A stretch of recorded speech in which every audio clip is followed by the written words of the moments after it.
করেছে। আমরা আজকে থেকে শপথ নেই, আগামীর বাংলাদেশ, নতুন বাংলাদেশ, 24 পরবর্তী বাংলাদেশ গড়বার জন্য আসুন কাঁধে কাঁধ রেখে, হাতে হাত রেখে নতুন বাংলাদেশ গড়বার জন্য আমরা তীব্র শপথ গ্রহণ করি। আজ মঞ্চে ইসলামী আন্দোলন বাংলাদেশের প্রার্থীরা রয়েছে, আগামীর সংসদে হাত পাখার বাতাস দেওয়ার জন্য তারা প্রস্তুতি নিচ্ছে। বাংলার টেকনাফ থেকে তেঁতুলিয়া পর্যন্ত সকল যুবক আমরা তীব্র শপথ গ্রহণ করব, তাদের ডানে থাকবো, বামে থাকবো, এবং কোন অপশক্তি যদি ষড়যন্ত্র করবার চেষ্টা করে তাদের সকল ষড়যন্ত্রের জাল ছিন্ন ভিন্ন করে দিব ইনশাআল্লাহ। আগামীতে আমাদের শক্তিকে আরো গতিশীল করবার জন্য আমরা যেন নিজের ঐক্যবদ্ধ থাকি, সকল ষড়যন্ত্রকে আমরা যেন নিজেদেরকে দূরে সরিয়ে রাখি।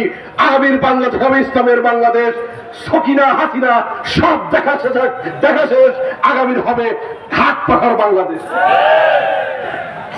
সম্মানিত হাজির।